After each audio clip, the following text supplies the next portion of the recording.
All right, pregame thoughts for both of these games in this doubleheader, Padres and the Phillies. Darvish pitched yesterday. He pitched good start after the All-Star break. And now it's going to be up to Blake Snell and Ryan Weathers. This is going to be really interesting to me to see how these two games play out. How does Blake Snell do out of the All-Star break? We know that he's been phenomenal, above expectations, like best pitcher in baseball pretty much for like the last 2 months. And we know that he was snubbed from the All-Star game. So does he keep having that motivation, or is his motivation for agency, or is his motivation to win? I don't really care what his motivation is.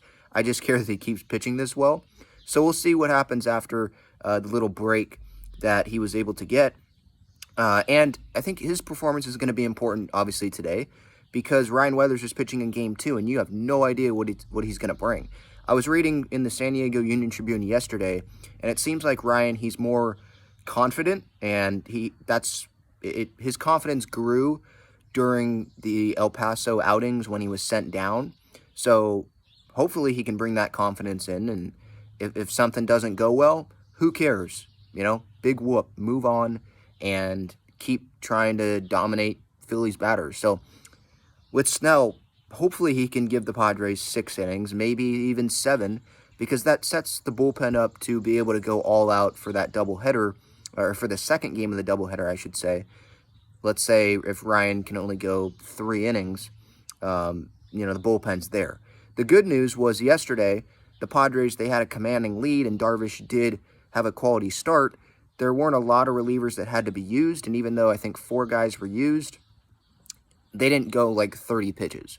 So everyone should be available today. Obviously, they had 4 days off. Hader threw in the All-Star game, but you know what I mean.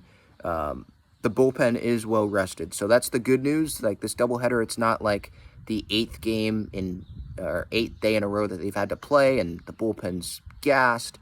They just had the break. So that's good news there. And the offense, hopefully this offense can be like they did perform like they did yesterday over the course of these 2 games.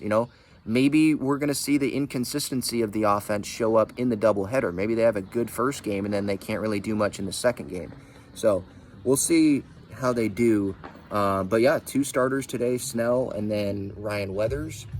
And for the Phillies, they have Wheeler going tomorrow. So the Padres don't have to worry about him. But it's still going to be a tough test because over the course of this doubleheader, the Phillies, they're going to throw different arms at you because they have to. It's same thing like the Padres. So for the Phillies batters, it's going to be tough because they're probably going to have to see everyone from the Padres bullpen today, or close to everyone. So, and then in addition to Blake Snell. So I give the Padres the advantage here in this doubleheader. But the Phillies, they're motivated to win as well. So it should be a fascinating split admission doubleheader. For these doubleheaders, I wish that it wasn't split admission. I wish, since there's 2 games in one day, you just give the fans the ticket to 2 games, so you don't have to clear out the ballpark. But I get it, money, all that.